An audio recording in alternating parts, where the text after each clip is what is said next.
right, welcome into the 5 Reasons YouTube channel. I'm Ethan Skolnick. You can follow me at Ethan J. Skolnick and at 5 Reasons Sports. We got a full crew, and we've got 90 minutes with you here tonight. The Miami Dolphins are 7-3 going into their bye week. They're on a roll.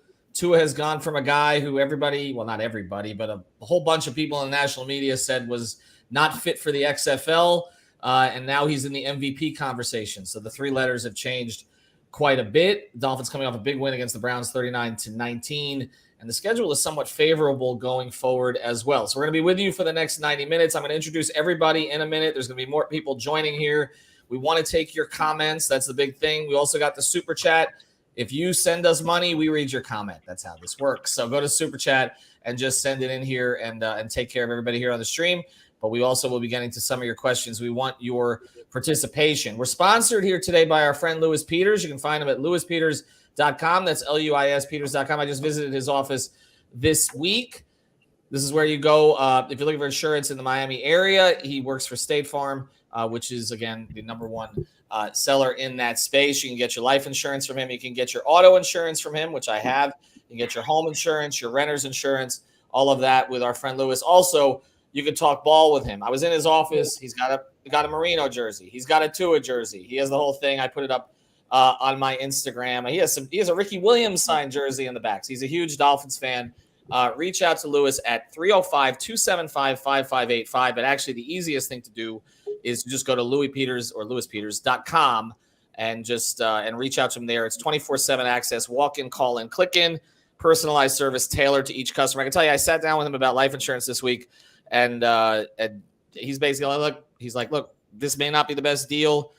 And if you want to go look somewhere else, he's honest. He's not going to try to sell you something just to sell it. Reach out to our guy, Louis. Also, he has a striking resemblance to our guy, Alfredo Arteaga. I actually took a photo of the two of them at Dolphins camp just to prove that they actually are two different people. So Alfredo is going to be joining us here on the stream shortly. Let me get to the crew. Speaking of the man, the two below me, look at this. This is like Hollywood Squares. We've got Hussam Patel on my right as I'm facing this, but on their left as you're looking at it. I follow him at Hussam Patel. We got Eric Wadicki. You can follow him at Eric Wadicki. He made it easy. We got Jacob. He did not make it easy because you got to follow him at Finn's Dynasty on Twitter instead of his actual name. We've got Andy. You can follow him at Goated Marino in honor of the second best quarterback in Miami Dolphins history. We've got Michael Quirk, SJB Michael. You can find him there. And then we've got the Louis Peters lookalike, Alfredo Arteaga, who you know from 3 yards per carry. Also going to be joined by Alex Dono as we go forward. Louis Sung, who is producing right now, but he's going to be speaking to you by himself, a fireside chat starting at about 6:30. And then at some point, we'll be joined by Troy Stratford.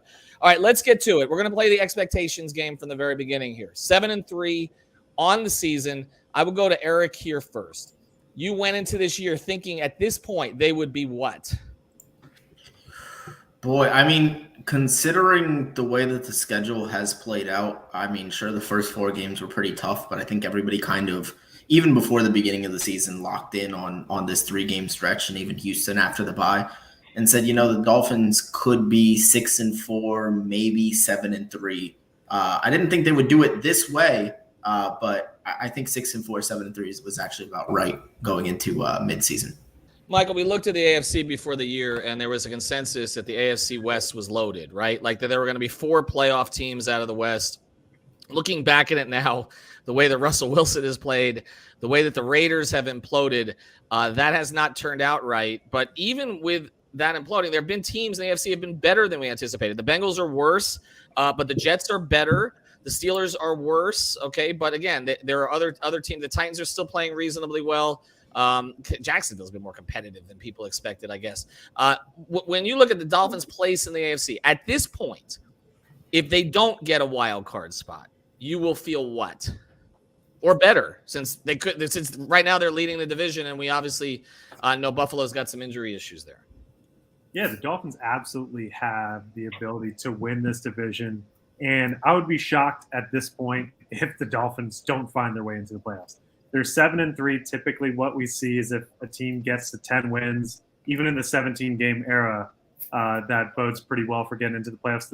Strange enough, the Dolphins a couple of years ago, one of the few teams at 10 wins didn't make the playoffs. But they have a good chance to get to 11, 12 wins. That should see them see their way into the playoffs. But you're right. You look around the AFC, and You thought that the Chargers were going to be a lot better. You thought that the Raiders, everyone said Josh McDaniels going to change things out there. Devontae Adams, look at that.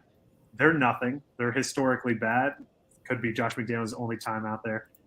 You have the Broncos. It's well documented. Nathaniel Hackett, absolute disaster out there. No one in the AFC South is really someone who would strike fear into you. The Colts are obviously far worse. Texans and the Jaguars and the Texans and the Jaguars.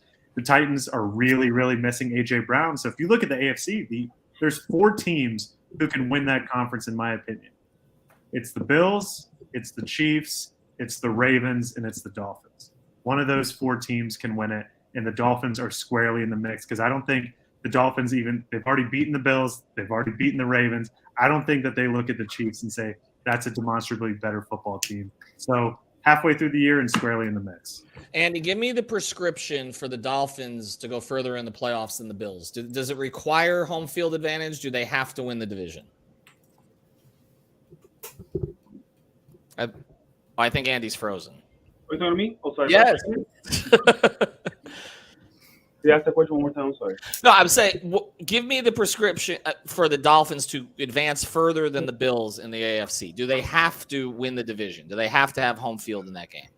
In my opinion, they definitely do. The key this season to make that Super Bowl push that this team is capable of doing, you have to play playoff games at the Hard Rock. You especially cannot play playoff games in Buffalo. I'm still traumatized. The last 5-6 years, it's been a horrible showing every time Dolphins show up in Buffalo, blowouts everywhere. I'm okay with playing in Arrowhead, mind you, rather than playing in Buffalo. You have to have home field advantage. You have to take advantage of the Hard Rock, for sure. So to that point, Hussam, everybody talks about the Chubb acquisition. They make the Jeff Wilson Jr. acquisition. They've been looking for a physical back, right? A north-south runner who's going to get the yardage that is there. Does that change that dynamic? We talk about going to Buffalo. Everybody's going to talk about Tua and whether or not he can throw in those conditions. But they have like a legitimate running game now with like a guy who seems like they can actually hand him the ball 15, 20 times up there and be successful. I honestly, in my opinion, I wouldn't call it just a legitimate running game just yet. And, you know, Alpha and I talked about it in our tape dive as well. The Browns defense was the 32nd ranked rush defense in the NFL. They were going to be successful up against this Browns defense. Now, the Wilson acquisition, I will say, it gives them a power back since the likes of Jay Ajayi. He will give you those hard-earned yards. And, I mean, it makes it so much easier for the offense to be balanced. And, honestly, it makes it easier on Tua Tagovailoa. He doesn't need to throw for 40, 50 yards a game, kind of like what Josh Allen and Patrick Mahomes have been doing. And you talk about trying to make a playoff push. Teams that run the ball well go deep into the playoffs. And I've been talking with Alpha about this, and I know we talk about it in our different chats. The run game will get much, much better as the season progresses. And this was the game up against the Browns to get it going. And honestly, I'm kind of excited to see it, this version of the Dolphins offense, because it's going to look more like the 2019 49ers who made a run to the Super Bowl and played it against the Chiefs. Jacob, when we talk about the expectation game, you got a first-year head coach here. That head coach has dealt with some adversity already. Spotters ruling his quarterbacks out for no reason, and other things along those lines. But the expectation game changes now when they're 7-3 at the bye. And we've seen that Mike McDaniel has had some issues, and not with game planning, but with like game management type stuff, clock management type stuff. How confident are you in him as a first-year coach to kind of guide them the last 7 games and into the postseason? I think the evidence of Mike McDaniel overcoming adversity is definitely there. The aspect of him managing games or clock management has been noticeable. The struggle to do so at certain points in the game. He's a smart guy. He's a Yale graduate. I'm going to milk that forever. I think that he has the ability to fix that. Of course, he's a rookie head coach, and you are going to have some weaknesses as a rookie head coach. You're not going to have 100% of the strengths, and the weaknesses that we've seen so far this season, I would say, have been clock management, game management at some points, going for it on fourth down when maybe you shouldn't have gone for it on fourth down and taking the go-ahead field goal. Of course, hindsight is 2020, and a lot of those fourth down tries that Miami has done this season have panned out. A lot of them, not a lot of them, but some of them have not.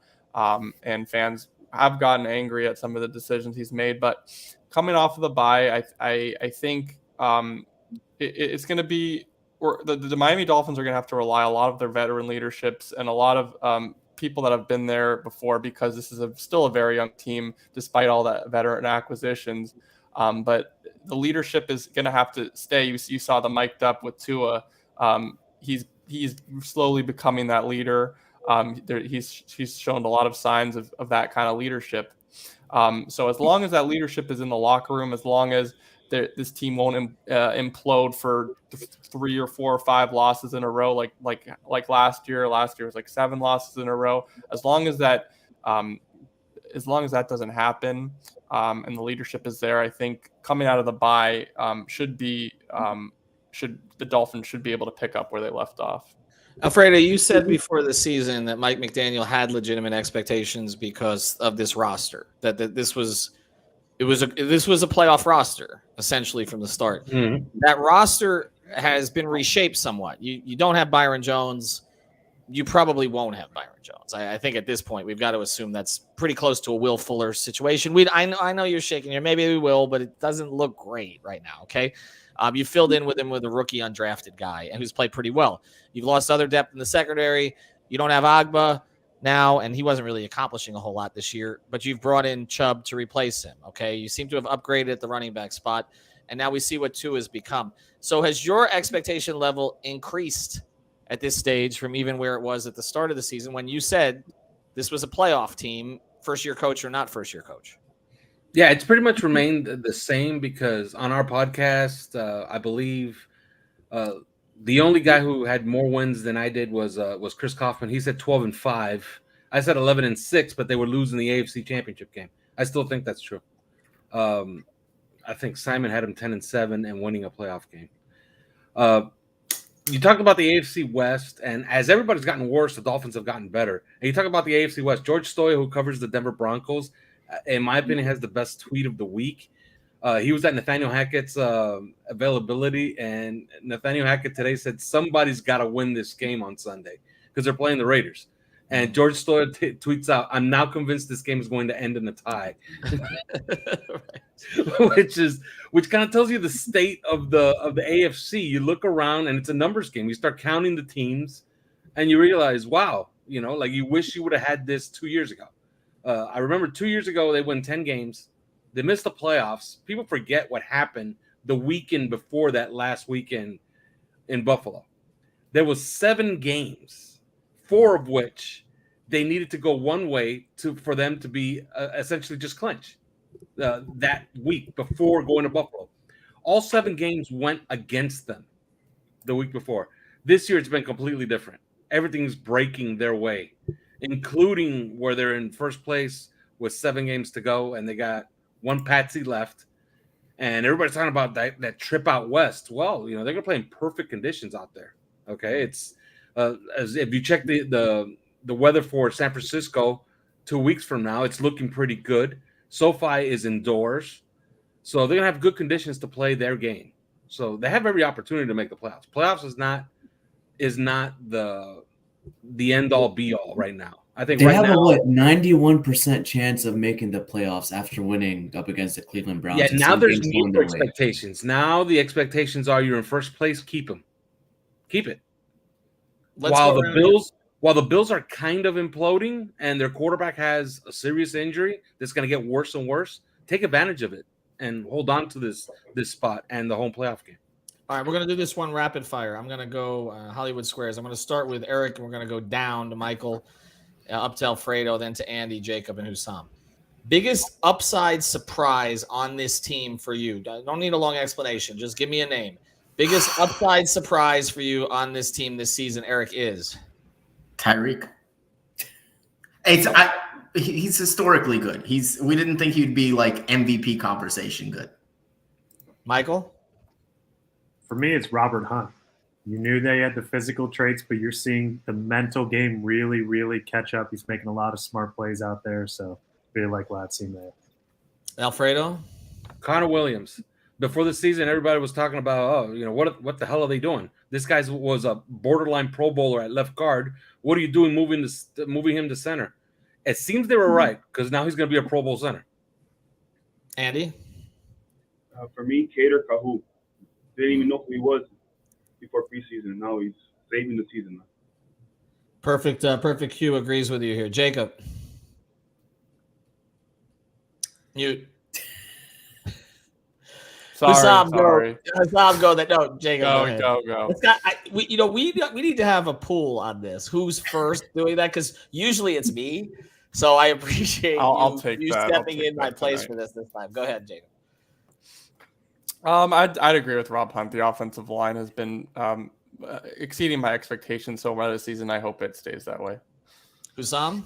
Trent Sherfield for one. I didn't expect him to be wide receiver 3. I was expecting Ezukama to come on strong. I mean, he can catch, he can block. He's been clutch in critical situation, and Tua definitely trusts him. All right, we're gonna go the other way on this one. Biggest downside disappointment this season, Hussam? We all have the same answer. Jason Sanders for sure. I know Lewis has some insight on that, but if we're going to the playoffs, he's going to have to make some Lewis, kicks. go away. I know what you're going to say. That Jason Sanders is going to have to make some kicks to, keep us alive in the playoff hunt and in the playoffs once we make it. Does anybody have an answer other than Jason Sanders? Chase Edmonds. Okay, well, yeah, that's true. Yeah. That's true. Yeah, he kind of dropped his chance. No, anybody who's still on Pass the defense. Come on, guys. The passing defense. Cedric Wilson. Cedric Wilson, yeah. Cedric But Wilson. that's more on opportunity than performance. Yeah. I mean, if we're going to talk about Sherfield the way he's played, then that's kind of the reason for it, right? Like somebody else stepped up. I thought I was surprised nobody said for biggest upside surprise, just the fact that he hasn't been completely incompetent. I thought someone was going to say Noah, honestly. Yeah. I mean, right? I mean, he could walk and chew gum at the same time, and now he's actually out there. I mean, Yeah, you know what's odd about Noah Igbenogany is that his his sample is probably the smallest right now, next to Justin Bethel, but he has the second best coverage numbers on the entire secondary behind Javon Holland. So he could always hang his hat on what he did against the Steelers. All right, let's go. We're gonna go back around with some more rapid fire here right now. In your view right now, Eric, Tua is a top blank quarterback in the NFL. 5. Top 5. Michael. I'm trying to think of the guys I'd take above him. It's not a ton, so I guess I'd say top 5, top 6. Alfredo. If it's this season, he's a top 2 quarterback. Only Mahomes is better. Okay, there we go. Andy. I would say top 3, but I'll probably put him over Allen right now based off the turnovers. So top 2, I agree. Jacob. I agree. I'm gonna have to agree with Alfredo. I tweeted this after the Eagles lost. Top 2. Hussam. 1 of 1. Do you want me to explain? Go ahead. You know what? You can take it. Go ahead. Yes. Okay. Mind if I share my screen? I mean, go ahead. This is. As long as there's nothing on it that we can't put on YouTube, go ahead. You can go ahead and put this on YouTube. Through 10 weeks of NFL play, Tua Tagovailoa is the most efficient quarterback in all of the NFL. He's got the best EPA, top 2 in success rate, completion percent over expected is at least 70%. He's making tight windows throws. He's throwing with anticipation. He's throwing with accuracy. Better than Mahomes, better than Allen, better than Justin Herbert, who everybody has claimed to have superior arm strength.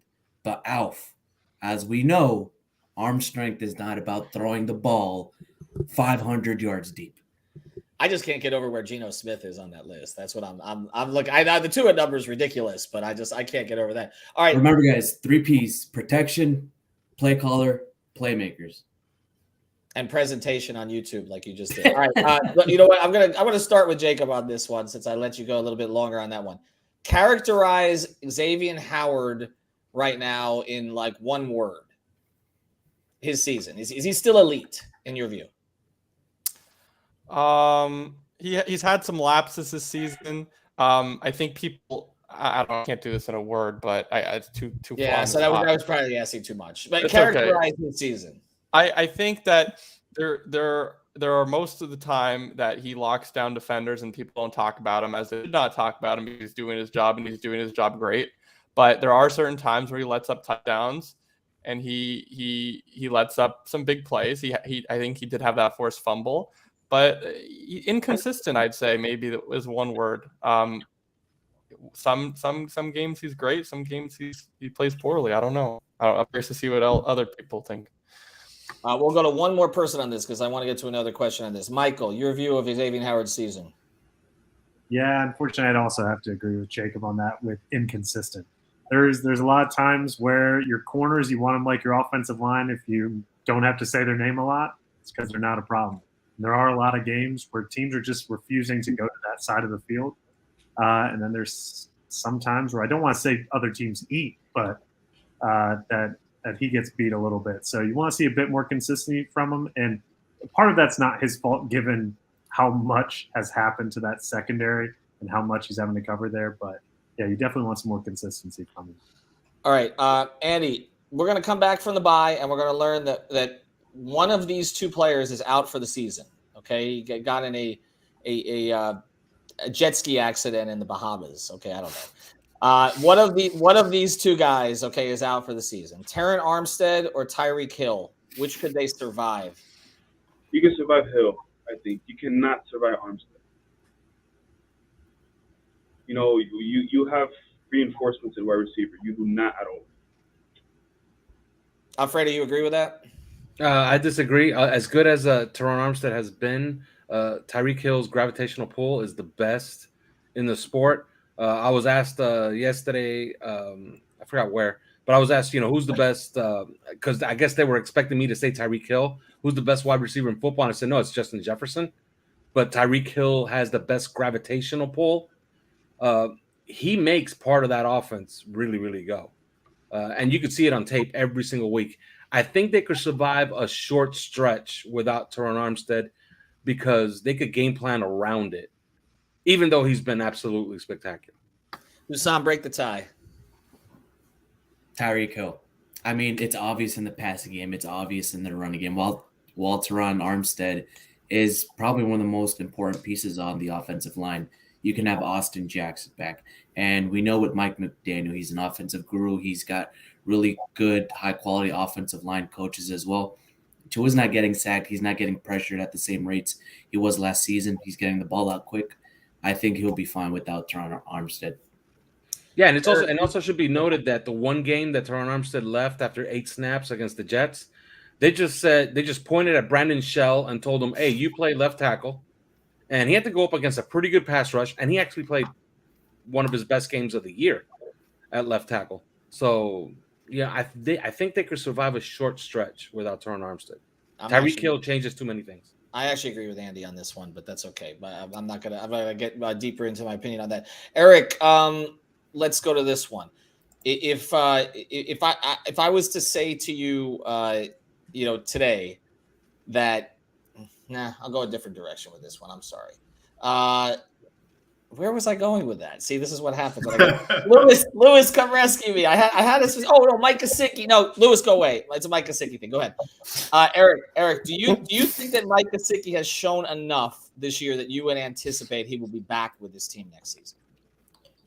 No, I don't think so. And it's really just more about the price that I think he's going to command on the open market. The price that he's going to be worth to other teams is just not going to be what he's worth to the Dolphins in this offense. He's been, frankly, a little bit better than non-existent, which a lot of people thought he was kind of going to be in this offense. So, credit to him on that. But just the other tight ends they have kind of fit what they want to do a little bit better. Jacob, what do you think? Gesicki back next year? Unfortunately, I'd have to agree with Eric. I really like him as a person, and I like his what he brings to the Dolphins in terms of personality and leadership. But I just don't think you do a cost analysis. He's not making his money. He won't make his money if we pay him either, unfortunately. And I will say, and I'll say something about this because CK did some digging on this. You know what the narrative is? Mike Gesicki can't block, right? Well, in 11 personnel, meaning when he's the lone tight end, they ran 21 times for 5.4 yards per carry this year. Okay, in 21 personnel, which means that Ingles in the game and he's the lone tight end. Mike Gesicki is the lone tight end. They've run 16 times for 4.5 yards per carry. So that really hasn't materialized either. He's actually blocking better. He's actually blocking good. The problem will be, as Eric said, he won't be here because he'll be expensive. That's it. It's as simple as that. Now, if he's willing to give a hometown discount, I'm sure they'll entertain that. But who does that? Nobody. So he'll be elsewhere due to money. Let's go to. I'll start with you, Andy, on this one. Chris Grier is a guy that a lot of people wanted fired before this offseason, right? 20 years he's been in the building. It's kind of like, he's the roach who survived. Like, how is he still there when there's been so much? No, seriously, how is he still? We're mentioning a lot of guys here that he picked up that are playing pretty damn well for them, from undrafted free agents who are starting at corner to Jalen Phillips, coming on this year, to we haven't talked about Javon Holland at all, who might be the best player on the defense right now. Give me a grade for Chris Grier right now. Right now, like this offseason or over the last? Well, I mean, your confidence level in him at this point. Oh, I'll have him definitely as a top 10 general manager in the league. I love what he's been able to do. I know people will go back to what he's done or what the Dolphins have done since in 2012 and 2013, whatever. But he wasn't the head guy during those times. Did he have a voice? Did he have impact? Sure. But what he's done since he was the number one lone decision maker, or at least the role of GC, I'm very confident in his decision making. When he makes a trade, I'm not going to flinch and thinking, oh, he got toasted on that one. Quite the contrary, he performed one of the greatest trades of the last 5 or 10 years when he traded that number 3 pick and it turned into Waddle, Hill, Chubb. So I'm very confident in his ability going forward. So I'll go to. I got another question for Michael related to that, but before I do, Alfredo, since I think you're the oldest one here, along with me, the impact of Tyreek Hill compared to the impact of Ricky Williams in his first season. Very, very similar. The only difference is that this is a passing league, and Tyreek Hill kind of fits what they want to do better.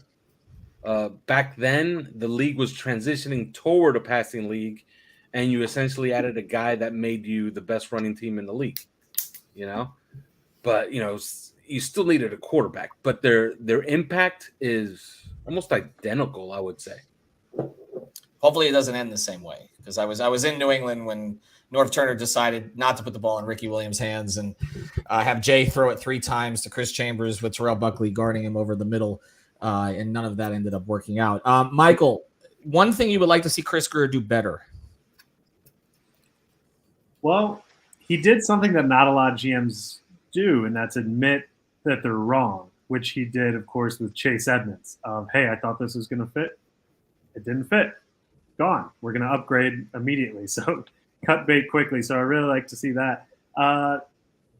The only thing that I would really criticize Grier for at this point, and there's a lot of different stories about how this actually shaped out, but is being confident in Tua and riding with Tua, with the pursuit of Watson, the pursuit of Brady, and so forth, of just knowing what a lot of us outside of the organization seem to know about. Offensive line was an issue, play calling was an issue. If you get these things fixed, he can be a tremendous quarterback. But in terms of what he can fix in terms of player personnel, really the only place that the Dolphins are thin at, it's because of injuries. There's not much more you can do there. Whether it's the secondary, whether it's some of the issues they've had along the defensive line. So for me, there's not much more he can do at this point, given what they have in salary as well as the lack of draft picks. There's not a ton you can do moving forward anyway. I think this is the first time I've been on a show with Troy Stratford since 2008. I think, right? It's been a long time. It's been 14 years since I've been on a show with you. Wow. We were doing it in a closet over in Andrews in Cypress Creek. Was it 640? 850. One of those 3-letter code words where we didn't get paid. Troy, let me go to this. I'm going to throw this one at you because we haven't talked a whole lot about this. We've been going all over the place. Again, Troy Stratford, former Rookie of the Year and obviously former Dolphins running back, who's with us here at the network now and hosts the Extra Yard with Alex Dono, who's going to be joining us here shortly and every Monday. Troy, your confidence level as someone who was a running back, obviously, in this offensive line, doing what they need to do to win big games in the playoffs, especially if they're on the road. What we on a scale of 1 to 10? I'll go a 7. This offensive line has been performing well the last couple of weeks, and now that they have a different set of running backs, a different scheme, it's not like they have to hold on to blocks for a very long time. And I can remember times being in a huddle, whether it was in college or with the Dolphins, whatever, just asking my offensive lineman, just lean your body on them. Like, you don't have to stay with them for 5 seconds. Just give me enough to get by him. And I think that the Miami Dolphins right now, they've shown the last couple of weeks that they can hit you 2-3 different ways when it comes to running the football. And I think that's a plus for the Miami Dolphins. Again, I think that's just like to a defensive coordinator, you're sitting there saying, oh my goodness, now they have a running game. What do we do now? Before it was like, okay, we could lay back a little bit and try and get some of these slant passes, the middle of the field. But now the Miami Dolphins, I think they have at their will 2nd down and 5. What are you going to do? 3rd down and 2. What are you going to do? I think the Miami Dolphins, they have just a smorgasbord of a menu where they can do whatever they want, and they are dictating to defenses as opposed to defenses putting the pressure on them. Let's pivot off of that a little bit because we talk about dictating to defenses. One of the things we touched on a little bit here is McDaniel's aggressiveness, right? Going for it on 4th down all the time, essentially, pretty much every circumstance, as Jacob mentioned. Sometimes it's worked, sometimes it hasn't worked. I'll start with Troy on this. Can you be that aggressive when the games are tighter and they matter more? Ooh, that's a good question. When the games are tighter, when you're not comfortable in that ball game, when you have a lead of 6 points, 9 points, it's a great question. I'm going to have to see how this plays out, but from what we've seen so far, the blueprint is to be aggressive. Everyone in their mindset is, hey, I can see them now being in a meeting room on a Tuesday or a Wednesday, and they're sitting there going over the game plan, and they're sitting there saying, okay, we're faced with this situation right here. 2nd down and 7. What are we going to do? We could do this or we could do that. And this is where it's key that the Miami Dolphins have the bye week right now, because bye week, the beginning of it, is all about, it's predicated on self-evaluation. So the scouts on the Miami Dolphins, the coaches on the Miami Dolphins, they're sitting there saying, all right, what have we done well so far? What have we not done well so far? And they get rid of the bad plays. They kind of double down on the good plays. And I like a comment that Coach McDaniel made earlier, a couple weeks ago, when he talked about that play that Tua had 3 reads where he hit Gesicki in the end zone for the touchdown. He said, we called that play and we knew. He said, we knew that we had the first option. He didn't say first option, but he's like, we knew we had it. Well, the defense took that away. And for the Miami Dolphins to be able to go to the next step and the next step, that's just more dangerous when it comes to that offense. So the Miami Dolphins right now, I think they're sitting there with a full deck of cards, and it's their game. It's up to them, whatever they want to do. Now Ethan's muted.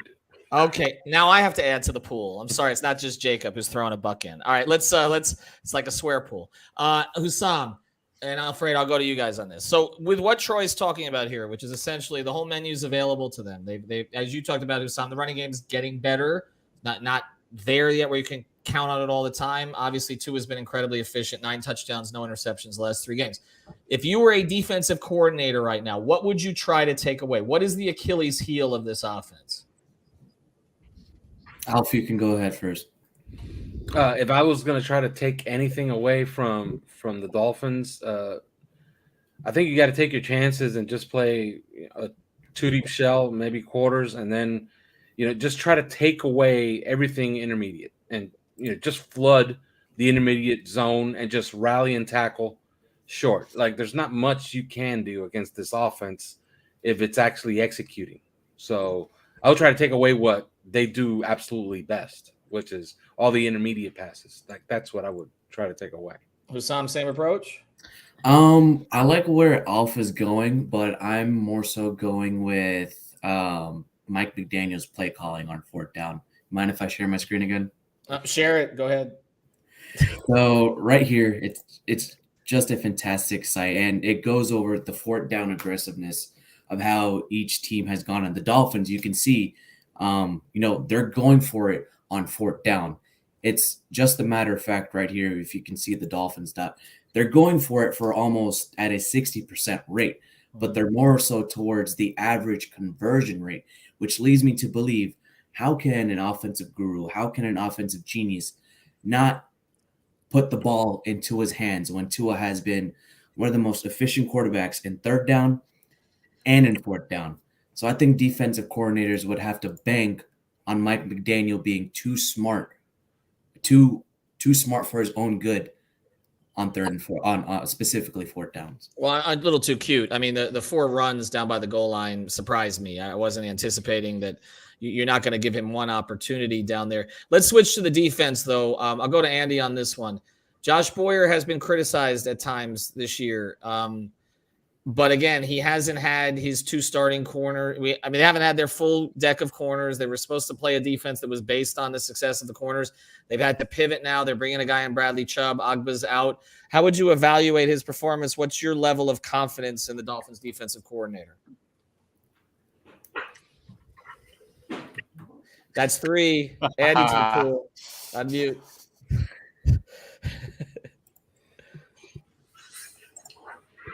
You're still muted. You're still muted. Yo, I just pressed the button. Okay. My level of confidence in you as defensive coordinator is lower than my confidence in Josh Boyer. Go ahead. So for Josh Boyer, I'm actually pretty confident in his play calling. I was a little worried entering the season that it was all a Brian Flores-led defense. Boyer has shown us wrong in that sense. We just seen a couple situations where you can only do so much with what you have. A chef could be so good until you only give him some rotten eggs to cook with, Sometimes players have been out of position, like Lewis alluded to in the comments. X cannot be his elite self if he cannot focus on doing what he does best, being a playmaker. Not having Byron Jones, even though he wasn't a huge playmaker, he was consistent on that side, pretty much locking down that side. That changes how you rush the passer, how many you need to send. Do you send 4? Do you need to send 5? Now having Brandon Jones now for the rest of the year is going to affect us. It's more on Javon Holland's plate. We've been lucky that our backups have been able to perform to the level they have. So long story short, I'm pretty confident in him, and I was pleased how they performed versus Cleveland. I hope they build off that for the remainder of the year. Eric, where are you with it, with Boyer? Yeah, I tend to give them a little bit more grace, especially just because of the fact that they're essentially trying to reinvent how they play defense mid-season. The acquisition of Bradley Chubb, they're going away from all the blitzing. Now they're trying to just get home with rushing 4. So, I honestly have a lot of praise for, how he's attacked the run game, all season long, especially you take a team like Cleveland. And outside of the touchdown run, Nick Chubb was not a factor in that game on Sunday. And so the things that they've done well this year, they've done really well. And I just continue to believe that as Bradley Chubb gets adjusted, that 4-man pass rush is just going to get better and better down the stretch. All right, I want to mention one more sponsor here, then we're going to bring in Lewis. I think others are actually going to stay, so Lewis doesn't have to do this whole thing himself. We want to tell you about Better Edge. Go to betteredge.com. That's with an O, betteredge.com. You can find it directly with betteredge.com/5 reasons, or you can just enter betteredge.com and just enter the code 5RSN. That's our product code, the number 5RSN. You can see it's a little bit different than your average betting site. The first thing is, and this is nice, it's legal. It's legal in the state of Florida and 44 other states. This is peer-to-peer gambling. You're basically betting against friends, even if you don't really know them and they don't really like you. You're still on there betting against other people instead of against the site. You're not betting against a bookie. You don't have to show 16 forms of ID, including Costa Rican ID, to actually get your money. You just go to Better Edge, and you will find the line that you want. Also, we run competitions there. Our guys Sean Rochester and Tony Schwartz have been running NFL, and along with Andy as well. They've been running these competitions on Better Edge every week. I didn't do particularly well last week, but you can bet against your friends. We pick 10 games every week. We do a show called Setting the Edge every Thursday night. So check it out, betteredge.com/5 reasons, or just use the code 5RSN. You get $20 to play. It's free money. They're just handing you free money. If you bet badly, you'll lose it, but at least you don't lose anything. So go to betteredge.com, use a code 5RSN. All right, I'm going to transition here. We're bringing in our guy, Lewis. There he is. He's got a lot to say. Are you going to tell us again that Jason Sanders fired his kicking coach? Because I know that's coming in first. I still feel like that's the main reason. Like, that's the one thing that changed about Jason Sanders and why he suddenly just is the worst kicker in football. Yeah, so if we were to say one prescription for the Dolphins to succeed, they've got to rehire Jason Sanders, kicking coach, right now. If it comes down to special teams and it comes down to the last seconds and he has to kick a long field goal, yeah, that's what I would do. I'm going to put Troy on the spot before I leave here. Troy, were you? Well, you had a pretty good kicker, I think, when you were playing. But I'm saying, like, how deflating? Because it feels like in baseball, if you have a bad bullpen, Yes. right? Like, you have a lead and you have a bad bullpen, like, it just sinks everything because you just don't feel like you're going to win the game if you're in that situation, no matter how well your starter pitches. Even if you hit 3 home runs, you're up 5-3, you're going to lose because you have a bad bullpen. Is that the same feeling as a kicker who's struggling? Because there's no way around it right now. Jason Sanders is struggling. He can't kick from beyond 48 yards. He missed 2 extra points. He hasn't been good, and he used to be really good. So what is the effect on a team of that? Do they have to replace him? I mean, your analogy was like spot on from baseball to football. It's so deflating when you're on the sideline. Like, there are times when players, unless it's, crunch time, last drive of the game, where players don't even pay attention to the kick. They're sitting down on the bench. They're getting, their rest. They're getting some air, breathing some oxygen, and they'll hear the crowd's reaction of if he made it or if he missed it. But when the Miami Dolphins and Jason Sanders goes out there right now, everyone's watching because they're all on the edge sitting there saying, oh my goodness, is he going to make this thing or not? And it doesn't matter if it's a chip shot or a 50-yarder. And so I really believe that also factors into how Coach Mike McDaniel calls the game. Like, we're talking about his aggressiveness. That is definitely a part of it. Until Jason Sanders gets things under control, he will continue to be aggressive. Now, I don't think you could play like that, to your question earlier in the show, in a tight situation, late in the ball game. I don't know if you really want to play like that, especially if you have a kicker back there that you could guarantee to give you 3 points when you need 3 points. This is going to be very sticky for the Miami Dolphins if he does not right the ship in the next 3 or 4 weeks here as a Miami Dolphin kicker. All right, I'm going to turn this thing over to Lewis right now. I want to appreciate everybody who's joined us here. Keep the comments coming. We're going to try to get them up here as well. Of course, the super chat, we always appreciate that. Make sure you're following 3 yards per carry. Make sure you're following the extra yard with Troy and Alex. Alex is going to be joining here pretty soon. And of course, our pregame and postgame shows, Yard Prep and Final Yard. I got to go over to do a show on a team that's not as good as the Dolphins right now in town, the Heat. This is the first time I've said this in about 25 years. Yes. Lewis, it's all yours. All righty, guys. So once again, I thank you everybody for being here with us. And as Ethan mentioned, if you throw in the super chat, give us a little donation. It really helps us out a lot to keep giving you the best Dolphins content on the internet. So one of the things that we talked about, and I'm going to go ahead and let Troy kind of keep his soapbox here for a little while longer, because we had a lot of topics that we were bringing up while we were here before you showed up. One of the ones that we talked about, what has been the biggest surprise, either good or bad, for the season so far? Like for you, what has been the biggest surprise of the Dolphins on both sides of the spectrum? What's been the best surprise and what's been the worst surprise about this team so far? The best surprise has been the scheme in general, and I'm talking primarily offensively. I had no idea Mike McDaniel's offense was going to show like it shows now. And then on top of that, we all, like, yeah, you had your Tua lovers and you had your haters down here. I mean, it goes both ways. But me watching Tua, I was sitting there saying, okay, is he the guy? Isn't he the guy?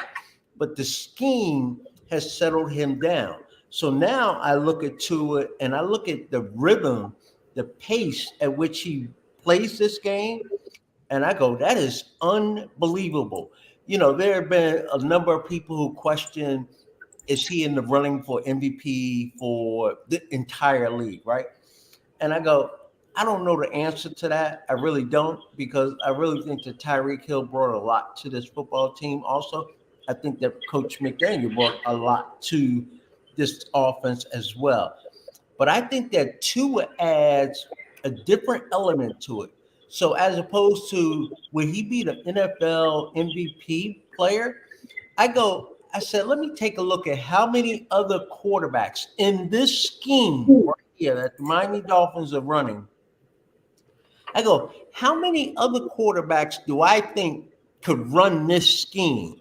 And only came up with two, and that was Patrick Mahomes and Lamar Jackson are the only two quarterbacks that I think that could run this offense the way that Tua runs it. So it's something about his leadership and how he gets up to the line of scrimmage, how he makes his reads quickly, how he gets rid of the ball quickly, how he's accurate with the football. I just think that the Miami Dolphins have something very special that's going on right now. I would go ahead and agree with that assessment. I don't know if I can say that no other quarterback would be able to run this as efficiently. There are still a lot of really good quarterbacks out there. But that being said, they're good in that drop back. You know, you watch highlights of NFL games. Quarterbacks are sitting back there. They got great blocking, and they release the ball once the receiver gets open. You don't see that from the Miami Dolphins. Theirs is. And I don't know if every quarterback can actually do that. That's just my opinion. And one last note, and then I'll give the floor to you. I always worried about Tua being a lefty playing in the NFL. Right now, I think the way he runs that offense and how they have adjusted to it, I actually think it's an advantage to the Miami Dolphins that he's a lefty. It's totally different when you're on that defensive side of the ball. We talk about wide receivers catching the ball. It's totally different for DBs and linebackers. Everyone on that defensive side playing against a left-handed quarterback. I'm thinking that is now an advantage to the Miami Dolphins when I was really concerned about that. it's kind of bizarre how the whole lefty thing has really come about. I still remember. You've seen the videos, right, Troy? I think we talked about this once. You've seen the videos of him being flipped over, and like suddenly your brain is just like, "Oh, I like this. This is so much better than it looks when he's left-handed." Like, Alf, do you think other teams are looking at this left-handed film and they're just having like a mental breakdown in them because I don't like what I'm looking at, and it makes an effect on game day? Well, the offense is called left-handed now. It's right. You know, it's called different. Okay, so it's the opposite. So maybe defenses have to adjust. Maybe early in games that okay, now it's different. All right. So now these runs are coming this way because that quarterback, you want to sell the fake going the other way to a strong hand. So now it's the opposite of what you would see against a right-hand quarterback. So maybe they have to adjust early, but man, I watch him play, and when he was coming out, everybody kept saying Drew Brees, and I could see it. But I always looked at Tua kind of like a Steve Young type. I do too. And if you look at his efficiency and really where he throws the ball, Steve Young was extremely good at throwing in between the hashes. And that's what Tua is the best at. And that short area mobility that Tua has, that was something that Steve Young also had. Steve Young was probably a little bit better athlete, but you know, I just see it's a resurgence. It's you know, I don't think there's another lefty out there. I know that Skip Bayless is fond of saying that Dylan Gabriel is going to be the next one. He's not very good. He's not going to be an NFL quarterback. Okay, all right. But other than that, yeah, I don't know if there's another lefty coming down the pike. But I think this is going to help lefties in the future. I think they're going to look at Tua and say, okay, he could operate at a really high level. You know, so yeah, why not? Alfredo, I did not think of that comparison right there, but I think you are spot on. Like I go back and play, you know, Steve Young in my mind, and I stand and say I see a lot of Tua and Steve Young. So I absolutely love that comparison right there. But you saw the comment just now from Christopher Henry. Do you feel like the Steve Young comparison is a little overblown simply because Tua doesn't run as much as Steve Young did?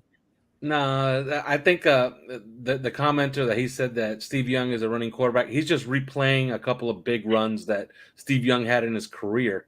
But if you go look up his stats for his career, he didn't run as much as some people think he did. He was a really good pocket passer. He was mobile. Like he had a mobile pocket. Like he would leave the pocket and he would create with his feet outside of the pocket. But he wasn't what I would call a running quarterback, especially not in the modern sense. In the modern sense, you have, you know, these guys are just, you know, this is a different type of athlete in Justin Fields and Lamar Jackson. Like, you know, those guys only existed in Michael Vick and Randall Cunningham. Steve Young is more in that mobile passer category. And that's kind of what I see Tua as. Okay, that's fair. So now here's another question. And this is something that we kind of touched on in my show last night, Pulse Fins Nation. Andy, this is a very straight up question, and we kind of touched on it earlier when we asked, is Tua top 5 or whatever? Can we officially say that Tua is an elite NFL quarterback? Just straight up in a vacuum, an elite quarterback. Is he in that conversation? Is he frozen? Like, did the question break him? The question frozen. Yes.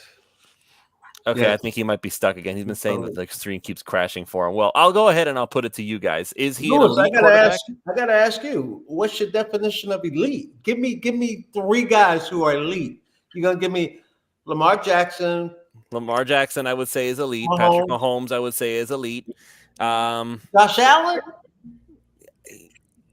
I'm struggling to keep him in that conversation right now.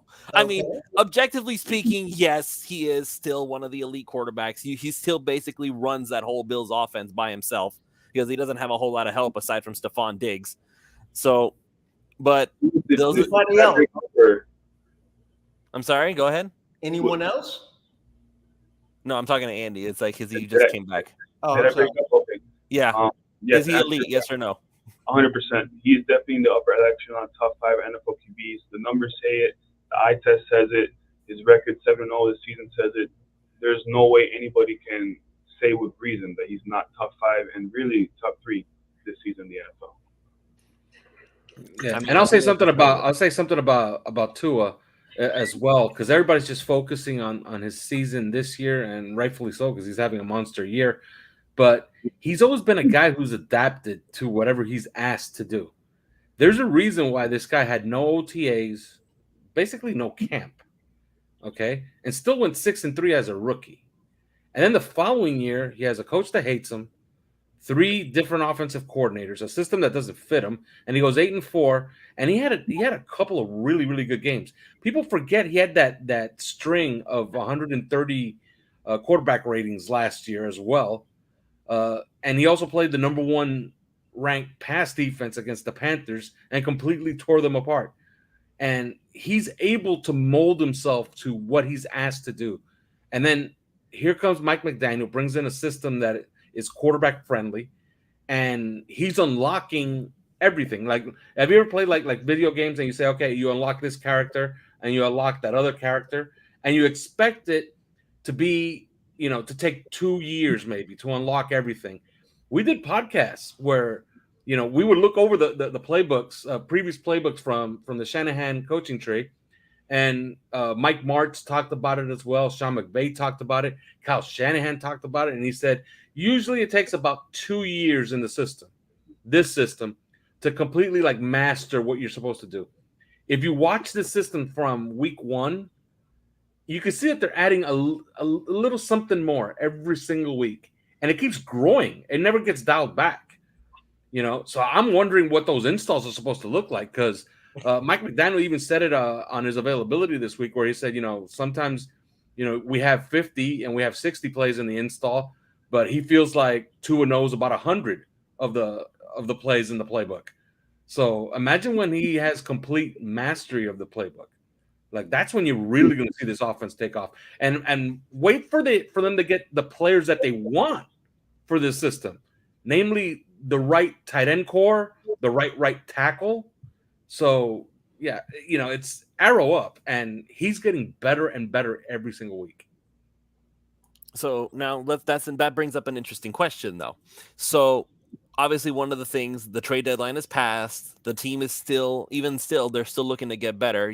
I know that I'm personally hopeful that Byron Jones returns. You apparently are very hopeful that Byron Jones returns. By the way, for anybody who's not on OnlyFans, you should absolutely go there. Patreon, $3 a month, best Dolphins chat room in the world, as far as I'm concerned. Troy, you had something you wanted to say? No, I was giving a thumbs up to the Jones coming back to the Miami Dolphins secondary. I think that adds a lot. There are very few teams in the league playing as well as the Miami Dolphins have been playing, missing a key component like that, especially when this defense going into the season was built on 2 lockdown cornerbacks. And so if he comes back, and the excellent play that we've been getting out of the young guys for the Miami Dolphins, that creates just depth that's out there. Miami Dolphins, again, like we talk about, or I talk about, they could pick and choose whatever they want on the menu offensively. Defensively, if he comes back and he's solid, they can pick and choose whatever they want to do. If we want to go after the quarterback, we can. We can lock down wide receivers. We don't have a worry there. We want to bring an extra guy, we could do that. If we want to back up, the Miami Dolphins, again, they're playing with a full deck of cards right now. Right, but the question wasn't whether or not would Byron Jones benefit them. The question was, is he going to come back? Period. Oh, that none of us have the answer to, right? None of us. But we can make predictions. I think he comes back. I think he's coming back. I think I would be shocked if he's not on the plane headed out west. I would say that. Do you guys, does anyone have when he had the surgery? March. He had it in March, and that was an Achilles, correct? Yeah, but he wasn't it supposed to be like a cleanup? Yeah, it was maintenance. But the team is not saying what happened to him. If you put 2 and 2 together, maybe he had atrophy after the injury. Yeah, and if he had atrophy, that would keep him out for most of the year. Maybe he re-injured something else, because the team won't tell you. Like, right. The team just says Achilles, and that's it. Like Trey Flowers, he's coming back, and I guess that's why they haven't made a move to replace Emmanuel Ogbah, because Trey Flowers is actually coming back, and they won't say anything but, oh, he had a foot injury. So, what happened to his foot? Does he have plantar fasciitis? Did he break his foot? But we know he's coming back. But one thing I do like about this team, and I think this is what bodes well going forward, is that I never liked that, that I outsmart the team and the guys that actually get paid to run the team, right? And they consistently outsmart the smart fans and the analysts every single week. And you think about where this team is headed as far as the defensive side of the ball. They have a bunch of injuries in the secondary. They lost the safety. They lost the nickel cornerback. They have $16 million sitting on the PUP list right now in Byron Jones. But they have all this talent on the defensive line, and they kept blitzing. Like, that made no sense. You're asking these really talented players, these talented 3-techs, these talented edge rushers, to work as a team and to try to work stunts and blitzes to try to get to the quarterback. So I beg the reason, like, why are you going to go get a Bradley Chubb if this is the type of system you're going to have? Well, the reason they got a Bradley Chubb is because they're absolutely changing the entire system on the fly inside the season. And I'll give you a stat. Do you know that the lowest blitz rate of the entire year was this Sunday against Jacoby Brissett and the Browns? You know what their highest pressure rate was? This Sunday against Jacoby Brissett and the Browns. Since they made the trade for Bradley Chubb, they're number one in pressure rate rushing for. Wow. So it's already worked. And, you never see this. Obviously, on an offense, it's impossible to do. Like, you can't trade for Eric Dickerson at midseason and say, okay, now we're a running team. Let's put in an entire run offense when you were a pass offense before. But you can change the defense. And evidently they're doing it, and they're having some success. And you got to mention, to add to your point, Alfred, they did that against a Browns line that is not shabby at all. Number 6 ranked by PFF, if you believe PFF. Yeah. So, that was a really good offensive line, and they beat the hell out of them. And they did it with 4 guys, which is what you want to see. Well, because that's how you're going to beat. You're not going to beat Mahomes blitzing them, and you're not going to beat Josh Allen blitzing them. You're going to beat them by rushing 4 guys and getting there with 4 guys. That's the key, too, because Josh Allen does great against the blitz. Yeah. To be fair, though, how much of that was just because Jacoby Brissett is Jacoby Brissett? Oh, he's having a great year. Like he was terrible with us, but doesn't mean he has to be terrible with them, right? He was having a good year. He was having a good year coming into the game. They have a great running game. Nick Chubb is one of the best running backs in football, and the Dolphin defense embarrassed them. That was as good a performance as you're ever going to see from this team. Okay. So before we get into some other questions that I just came up with one. First, I got to just mention that we have another sponsor for this show. It's not Liquid Death, although Alfredo, I'm sure, is enjoying his drink there. It is actually Prize Picks. It's our good friends over at prizepicks.com. It is the revolutionary fantasy platform where you pick up to 5 different players across professional sports leagues, whether that's the NFL, the NBA, the MLB. By the way, the MLB, Sandy Alcantara just won the Cy Young, first Marlins pitcher to ever do it. Congratulations to him. Nice. So if you want to do next season, you want to pick the over on his win total, you can go ahead and do that. Whether it's individual stats, classics, fantasy point projections, up to you to decide. And they will even give you some freebie picks. I know they're getting ready to roll out a 25 times winner. I saw the advertisement for that. They're coming out with some even more stuff for you to win. So head on over there while you can. It's the promo code 5. That's FIVE. They will match up to $100 on your initial deposit when you sign up. No rollover necessary. You don't have to bet it through. It's just going to be there waiting for you when you sign up. The promo code again is 5 FIVE. Go to prizepicks.com. Sign up using our code. It really helps us out, and it's going to help you out because you are going to win big time. All right. Yeah, and when you tell people that you don't have to roll it over 1,000 times like a lot of other places make you do, it's we mean that. You deposit $100, they give you $100, and if you bet it, it's still there. So they're essentially giving you a free $100. Take it. FIVE. Very easy to do. So one of the things that I wanted to talk about, because you mentioned, it's funny, because you brought up, we didn't trade for Eric Dickerson. Now we're going to do like a whole running offense. However, there was we obviously got Bradley Chubb. We obviously got Jeff Wilson. That was great on Chris Greer's part. But now obviously the trade deadline has passed. But there is still the possibility of adding talent near the end, maybe as we make a final playoff push. I don't know if maybe there's room to add in one last veteran guy who can, maybe he's fresh off the bench because he hasn't been playing all year. Andy, if you were Chris Grier and you're still looking like maybe one last little cherry on top, who would you be looking at to potentially bring in, whether it's a more of a splash? Because I saw somebody jokingly bring up Odell Beckham Jr. Obviously, we're not going to do that, but like, who would you want to bring in if you had the opportunity to? Did you ask me, Lewis? Because I did. I broke up for 30 seconds again. I did. I asked you, who would you, if you were Chris Grier, who would you bring in as a free agent as the last cherry on top of this offense or defense, whoever, the team, period? Oh, who's available right now? Right the heck now. Yes. One last push, one last piece of the puzzle to make sure that we get to the Super Bowl. Like, by the way, Ron Caniff very boldly proclaimed we win next last night.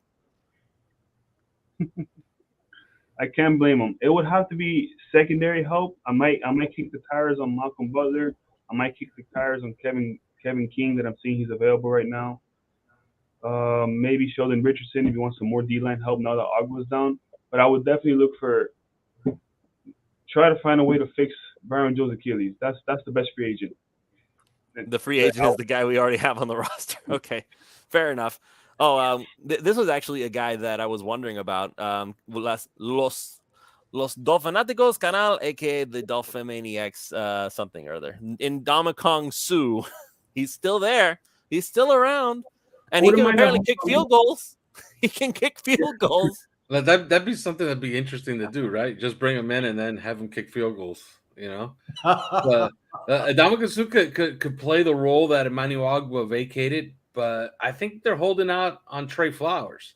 Like, you know, there's a reason why he's still eligible to return, and it's week 10. Same for Byron Jones.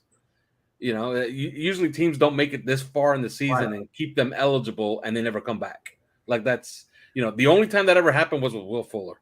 And even with Will Fuller, you remember last year, it was week 9 where they gave up and they said, okay, he's done. He's done for the year.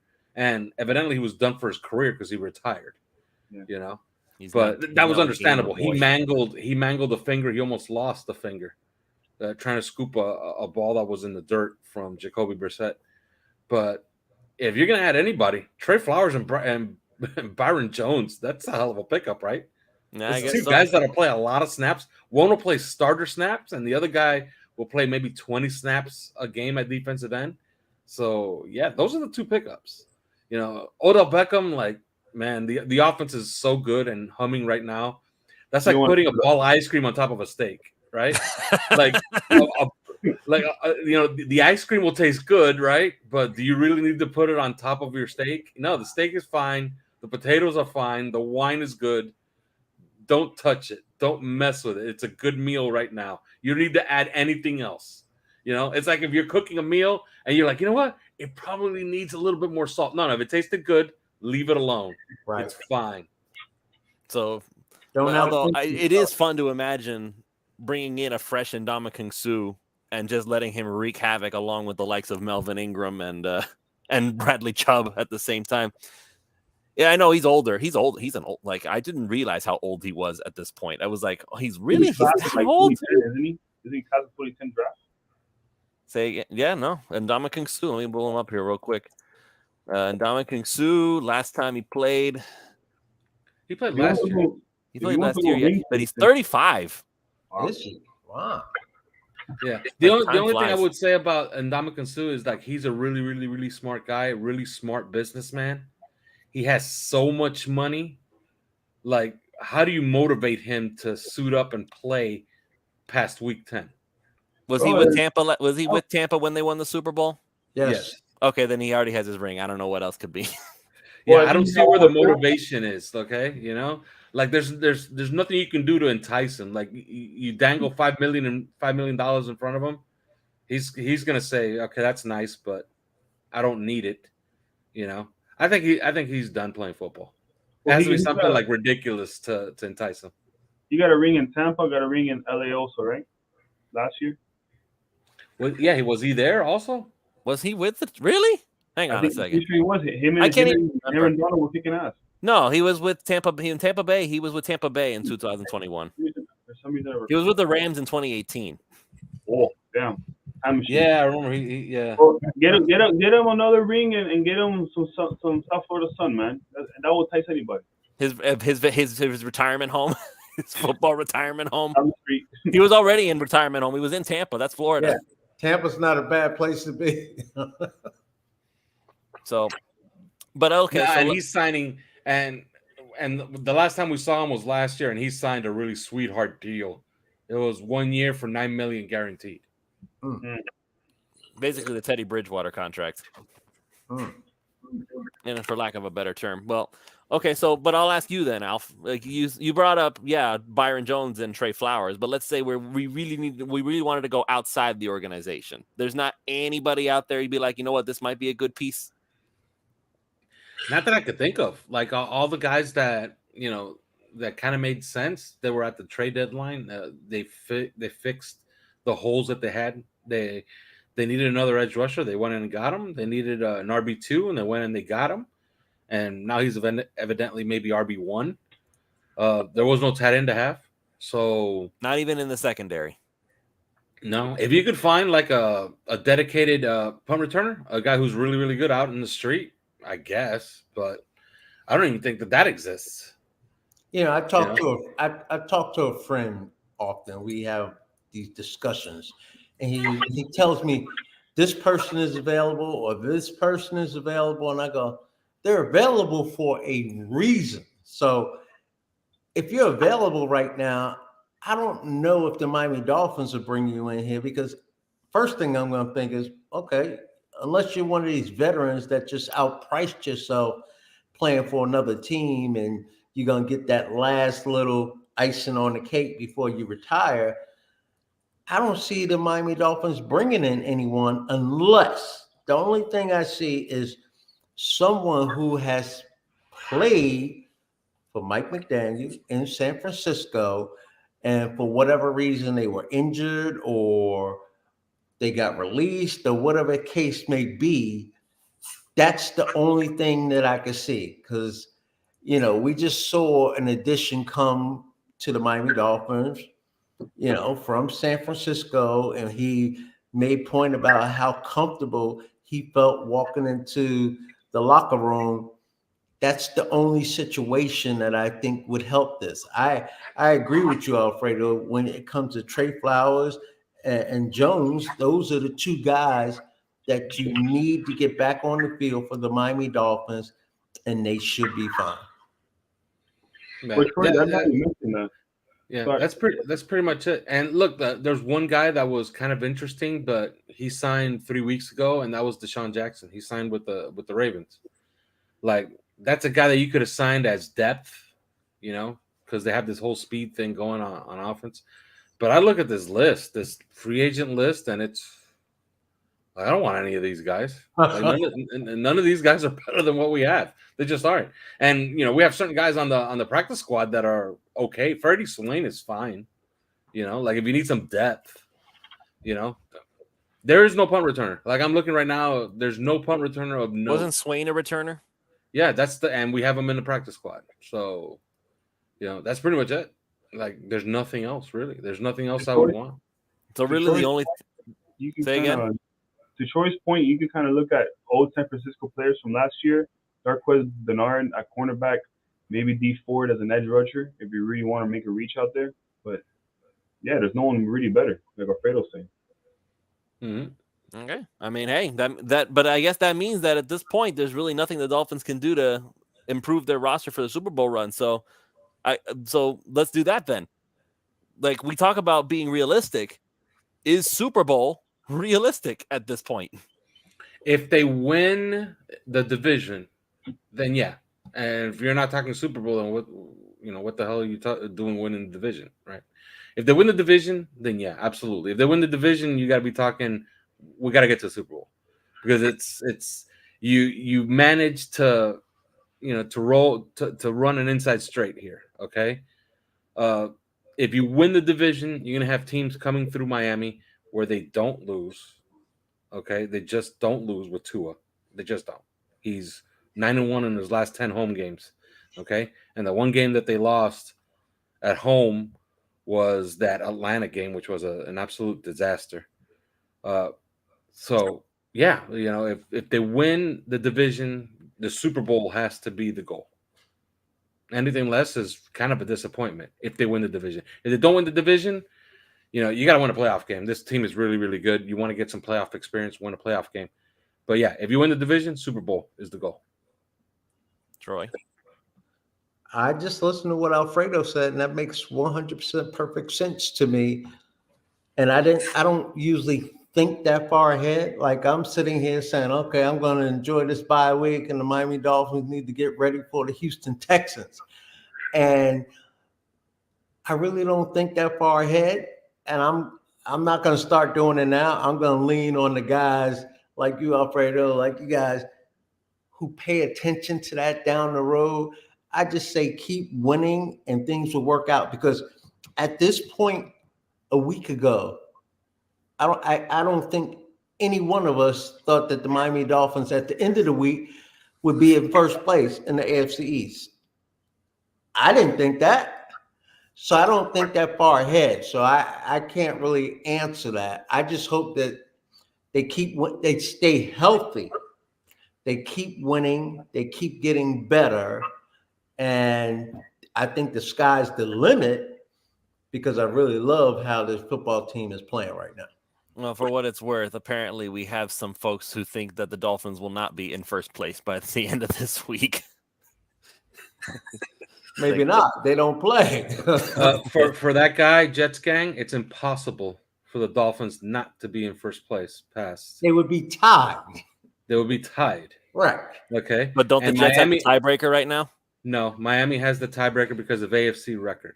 AFC record is number one. Okay. There's a way that the Jets could get into first place, but they need so many things to break their way. And if the Jet fans are looking for week 11 for a bunch of tiebreakers to go their way, just tell that Jet fan to go look at his schedule, okay, and worry about making the playoffs first, because his schedule gets really ugly going forward here in a few weeks. And there's another fan in here. Actually, we have a Browns fan in here that said that, yeah, the Dolphins deservedly beat the Browns. Like, they kind of, well, I mean, I don't want to take this opportunity to. You asked if there was anything out there. Look, they're not going to replace Jason Sanders, so forget about that. Okay, he makes too much money. You're not going to replace him. But I'm looking at the free agent kicker list. Does Rodrigo Blankenship get you excited? Michael Badgley. Like, these are bad kickers. There's a reason that. Wasn't there Dustin Hopkins or something on there? I don't see him on here, but I remember him. He's okay. There's a reason why they're out there, right, Alfredo? Yeah, it's week 11. We're headed to week 11, and you're a kicker and you're unemployed. Yeah, you got issues. You know, yeah, like you're not a guy that's to be trusted with a big kick somewhere. You know, let's just hope that Jason Sanders gets it right. I'm out of ideas. I don't know how you fix it. You know, I do, but he won't. Because I thought it was it had to do with Morstead, because I went back and I actually looked at him kicking with Hawk, and Hawk did not use gloves, right? And Morstead does. But as I was reminded by Ron Caniff, your co-host, Morstead uses the glove on one hand, but when he holds with his bare hand. So yeah, I'm out of ideas. I don't know what's wrong with Jason Sanders. I don't know how you get him back. Hey, do you think we can pull Dan Carpenter out of retirement? Maybe. How old is he? He is 36. For kickers, that's actually not too bad. That's not too bad, but he hasn't kicked in 2 years. Like, I don't know, man. I don't know. I'm running out of ideas again. I'm pretty sure at this point that it's just because he doesn't have his kicking coach in his ear, but because it, again, to the day that he left, it fell off a cliff. I cannot make a resolution with that. It's like, you can't tell me it's a coincidence. You really can't. Not me anyway. Oh, bring him back then. Like, that's somebody you could add. That's what I want. Well, yeah, as a assistant kicking coach, yes, absolutely. I don't know if he take the job because he has his own kicking. Like, Brent has his own like whole kicking camp with he does all sorts of high school and college kids, but. I mean, he obviously did something for Sanders. Yeah, and I'll tell you one thing. A lot of people are doing that schedule watching game right now, and don't worry about the schedule going forward. If this team is who we think they are, and they kind of look like they are who they are, and they're getting better, you know, they're going to be favored in a lot of these games. Absolutely. Okay? Like, what you may think may be hopeless, like, you know, December 18th in Buffalo, like, you may think it's hopeless. It's probably not hopeless. Like, that game's probably going to the wire. You know, it's going to be competition. It's going to be good competition. And when they go out west, the weather's going to be good out there. So they're going to play other good teams on an even field with, you know, good weather. When they play the Chargers, it's going to be indoors. So when they play the Patriots, who cares? They always beat the Patriots. You know what I mean? So yeah, you know, I wouldn't worry too much. I think what's interesting is looking forward and looking at the competition and who they are playing. And I'm really interested to watch that Bills game this Sunday because they don't look right. That injury is serious. A UCL injury is for real. I don't care if you're Superman or Josh Allen. Why are these doctors downplaying it so much? Like, you would think that they'd be like, "Oh no, this is a bad idea. Like, Because this is not a good idea." Because Josh Allen is like a football god. He's 6'5", 240 pounds, and can throw it through a brick wall. Well, guess what? He couldn't at the end. Okay, that ball didn't have the juice that it needed to have to hit that dig against Patrick Peterson. It also didn't help that Patrick Peterson essentially knew the play and said he knew the play. You know, but you know, if Josh Allen's not right, that's the competition. You know, and if he's going to be weaker, and you win the division title, I already told you what the expectations are if that happens. Are you willing to go as far as to say, like Ron did, that they will win the Super Bowl? Or are you saying they should? That should be the goal. I'll tell you this: I'm telling you that they should, like, if they win the division, they should be playing in the AFC Championship game to get to the Super Bowl. Yeah. I will tell you this: if they make it to the Super Bowl, they will win the Super Bowl, because I don't like anybody in the NFC. Like, that's not a good conference. I don't like how anybody is playing out there in the NFC. You saw the Eagles fall behind, and you saw what they looked like trying to throw themselves back into a game. It wasn't pretty, and that was against the Commanders. Okay, I really like the Cowboys. Cowboys are really, really complete. They have a lot of talent. They have a great defense. Their quarterback's not playing good. He's just not. Time to put Cooper Rush back in. No, Dak's better than Cooper Rush, but he's not playing well. Like, you know, there's and if your quarterback's not playing well, you're not winning a Super Bowl. Like, that's a fact. Like, you know, those days are gone where you could get into a Super Bowl with a quarterback that's not good and just play defense and run the football. Those days are gone. You need your quarterback to play well. I look out and what, Minnesota? Like, that's what we're worrying about. We're worrying about the Minnesota Vikings.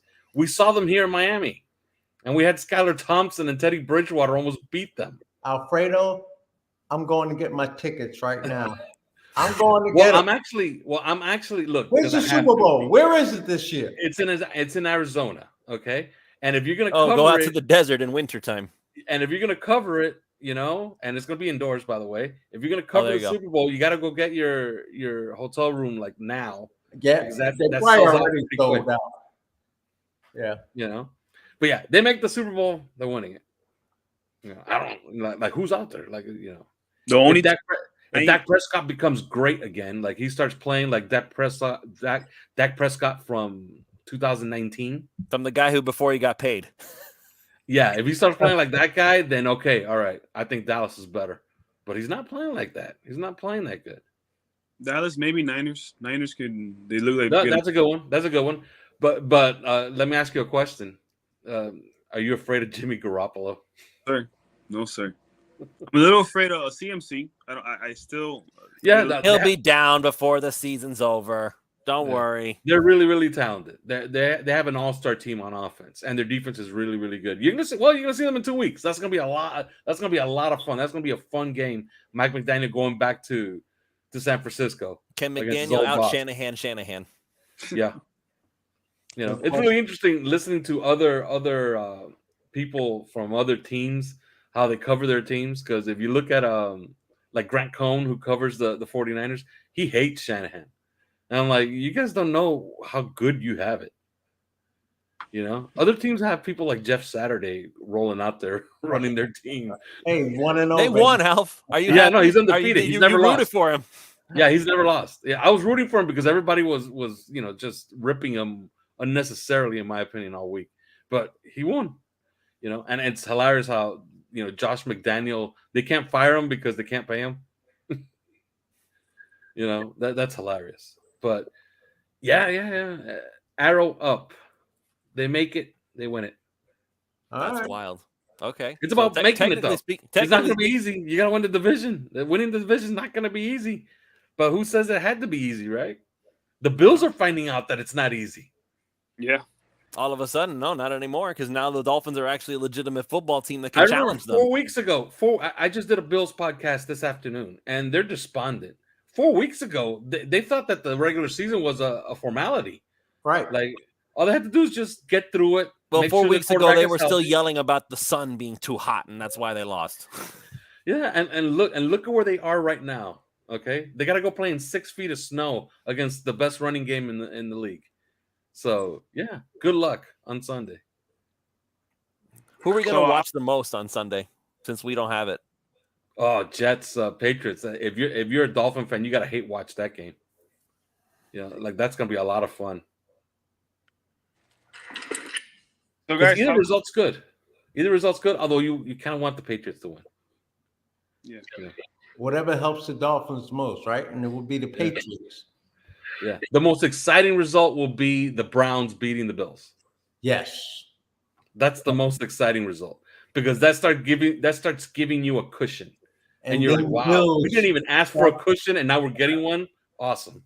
and then the Bills start having more questions about themselves. What's going on here? So Yeah, because now it's no longer about, okay, we could relax because we have Miami here in December. We just beat them and we're back on schedule. No, it's no longer about that. Now they're watching the schedule and they're hate watching the Dolphins every week, hoping that they lose.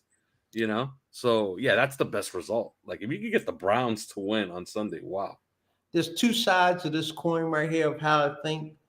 I think that most, if not all, teams go through adversity at some point along the season. It's just when does it come, right? Yeah. And right now, the way it looks for the Miami Dolphins, it's pretty nice that it came early in the season. Yeah. Earlier in the season, right? And they built themselves a little cushion for it too by going 3-0 to start. Right. They won 3 exactly. They won 3 in a row. They lost 3 in a row. Now just all of a sudden it's like, okay, is the coach really that good? Like there were questions about that. Are we really that good? The quarterback is though. They won 3 in a row. The quarterback even play again. And so if the Miami Dolphins, that's the number one key, if they could stay healthy, and that's a big if because it's a long season. We're only halfway, right? They could stay healthy. This is a game of football. Guys get hurt all the time. And they don't face any more, valleys or speed bumps along the way. And they just continue to roll along and add to that offense, get the defense better, get more guys back. Jones, Flowers, get them back. Miami Dolphins be sitting nice. But you look at the Buffalo Bills, where everything was rosy, right? They painted this picture already. They got the mural on the wall where this is going to be easy. Like you said, they looked at the season as a formality. Like we're just going to roll through this thing. All of a sudden, they got a hiccup here. And halfway through the season, they find themselves a game behind the first place team. And they got a tough game coming up. Hopefully, their quarterback is injured now.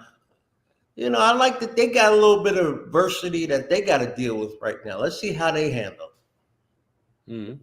So one of the last things that we're going to talk about before we wrap this up, and I really want to get into this, we got to look ahead now. Obviously, Texans are coming up. The Chargers after that. Still a lot of really tough games coming up. What's the main thing that Miami has to work on? Number one, more than anything else, and the kicking game does not count. What needs to be worked on the most if the Dolphins are really going to pull this off? I think they have a great opportunity against the Texans to really roll out this new defense that they're trying to build and play it almost exclusively for 60 minutes. And then just keep working on that balance on the offensive side of the ball. I hate to talk about an NFL team like this because, even the Colts beat the Chiefs. But if you actually do implement these things, you're talking about playing on schedule. You're talking about playing at your best. You're going to win the game. Okay. So, yeah, I think that they just stick with your balance and, roll out this defense even more than you already did against the Browns. Andy, let's have you next. What the Dolphins need to work on the most if they're going to get this Super Bowl run actually off the ground? I'll go with Alf. It's on defense and it's getting off the field on third down. They did much better against the Browns, but throughout the season we've been giving off those third down conversions. End drives quickly and get the ball back to the offense and find a new kicker. But that's the only negatives. I literally said the one thing you can't talk about is they're not going to get a new kicker. They're just not. Okay. I know everybody wants one, but I really seriously doubt they're going to sign a new kicker just to tell Jason Sanders to go sit and collect splinters on the bench. It's not going to happen. It's so maddening. He was like 96% kicker 2 years ago, and now back-to-back years in the 70s. How does that happen? I just told you. I've already told you guys many times. All right, Troy, what's the thing the Dolphins need to work on the most? I really don't know. I think it's on the defensive side of the ball. But I think the most important thing that we need to pay attention to is what the Miami Dolphins change. Again, this bye week, I think, is humongous for the coaching staff of self-evaluating. They don't have an opponent that they have to break down. They're breaking down the Miami Dolphins. So it's almost like they're playing against the Miami Dolphins. So the coaches are there sitting there saying, what do we do well? What do we do poorly? And they're going to tighten it, that thing. And I'm looking forward to seeing changes. Not that they need to make changes, but they're going to make changes. I'm looking forward to seeing how the changes play out, where we watch the next game. We go, oh, we never saw that before. We didn't see that before. And so I think the biggest thing right now for the Miami Dolphins, I've been saying it all show, stay healthy, but I want to see what they do coming off of this bye week. I think it's huge. Yep. And as for me, I think I'm going to go ahead and go with Martina on this one. Is like, I want to see more of the run game. I want to see them consistently do what they've been doing against Cleveland, because as much as we loved what we saw, the Cleveland offensive line is pretty great, but the defensive front for Cleveland, their run defense has not been all that special this season. I think I saw they talked about it during the game. I think they were ranked like really near the bottom of the pylon for that. Let me just pull it up here real quick. I think they were bottom 5, and they might still be even after Sunday. They are. Let me see. According to team rankings, no, I don't want that. Where's the Pro Football Reference? That's usually. Where do you guys go to when you look up this stuff anyway?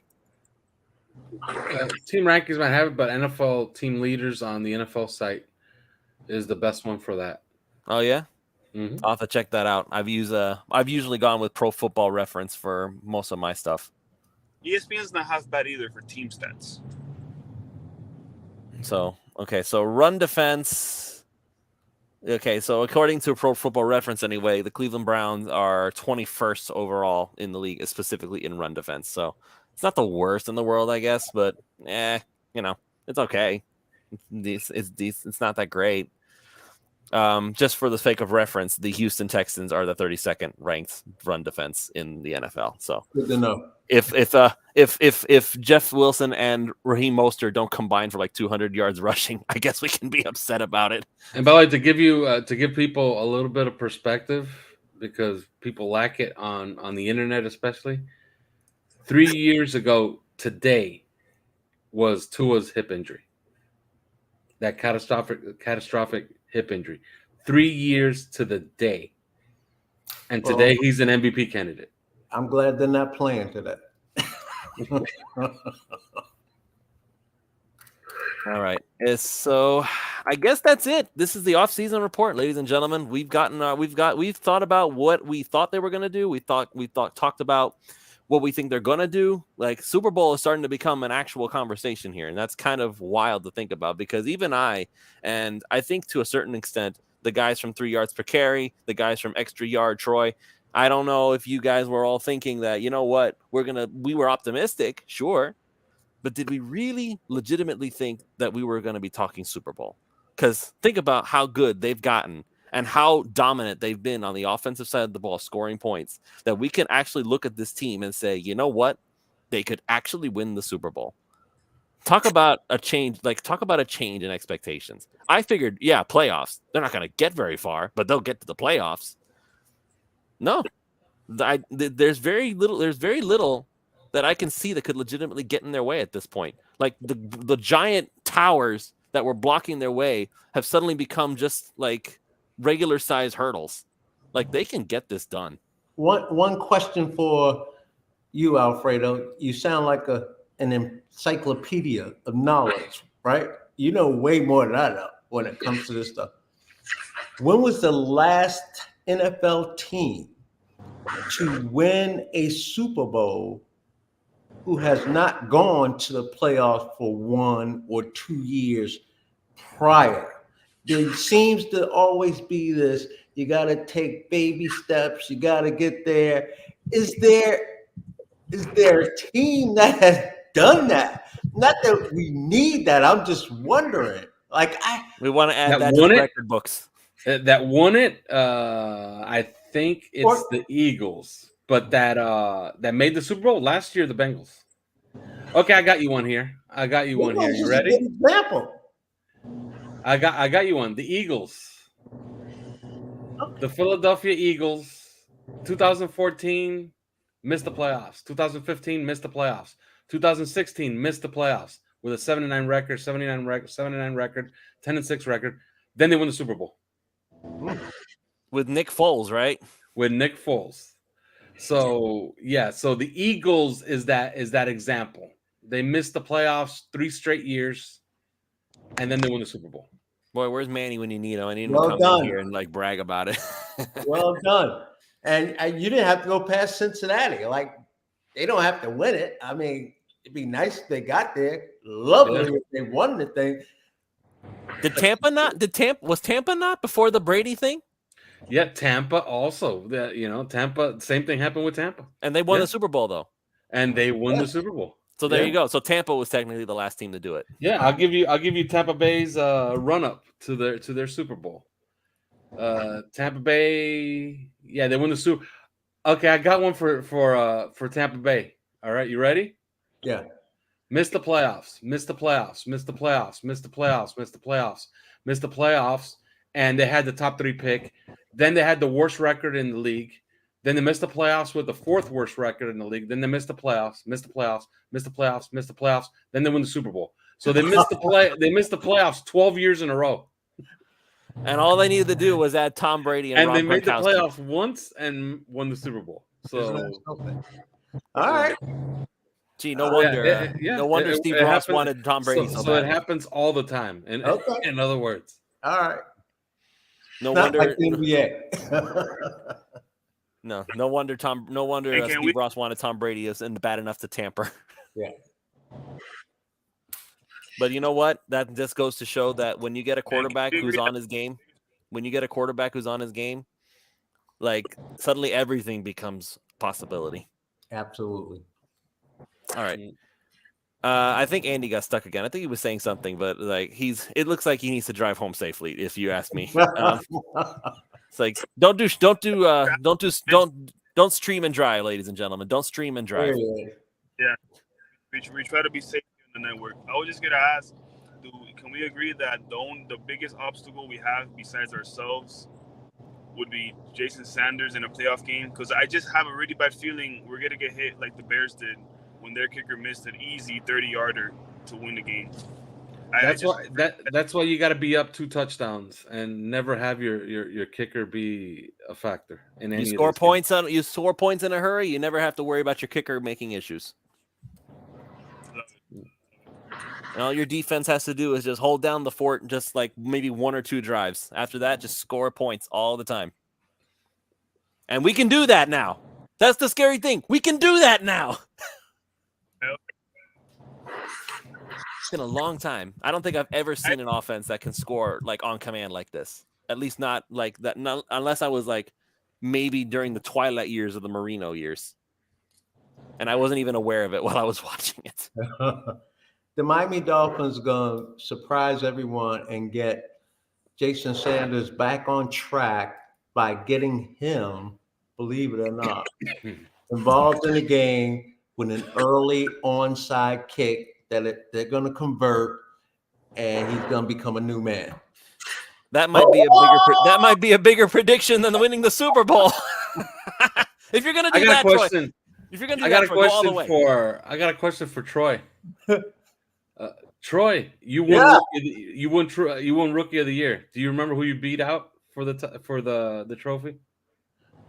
Let me see. Bo Jackson, Christian Okoye, I think. Two of those guys, or one of those guys. Bo Jackson. That's who you beat out. Shall it be written? Shall it be remembered? I mean, Yeah, you got 36.9% of the vote, and Bo Jackson got 23.8% of the vote. I used to smoke Bo, you know? Bo knows. Bo knows. Bo don't know this. Troy knows. Troy knows. Troy knows. Troy I love knows. it. I love it. All right, guys, we're going to go ahead and call it here. Thank you to everybody who's been watching all this time. Thank you to everybody who joined us. Michael Quirk, Jacob Michelle, Hussam Patel, obviously Andy, Eric Weideke. Who else am I missing? Of course, Ethan Skolnick. Troy, you came. Alfredo, you came. Dono was going to come. I know he was. He just got caught up in traffic getting back from the radio station. He feels bad. So hopefully we'll be able to do something like this another time. Maybe right before the playoffs start, we'll be able to do one more roundtable like this and be like, what are we expecting for the playoffs? Which they are coming, ladies and gentlemen. I guarantee at this point, I'm willing to guarantee the playoffs are going to be a thing. So big thank you once again to our sponsor, Better's Edge, Lewis Peters, State Farm. Yes.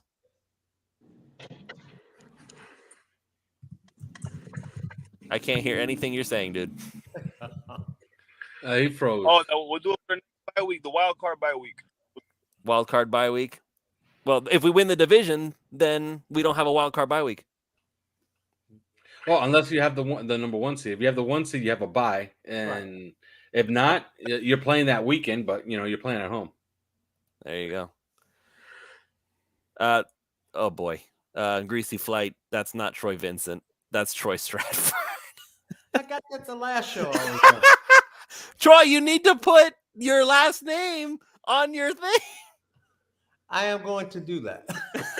I'm better than Troy Vincent. That's all I'm saying. I look better than I'm better than Bo, and I look better than Troy. There's at least he didn't mistake you for Troy Drayton. True. I'm too small for that. The big Troy and little Troy. Yes, big Troy. So is Troy Vincent medium Troy? Probably so. Yes. He fits right between. Yes. Oh my gosh. All right. Yes. Sponsors: Lewis Peters, Better's Edge, Prize Picks, all the things. Thank you everybody for joining us. It has been a fantastic show. We will see you all next time. Everybody be good.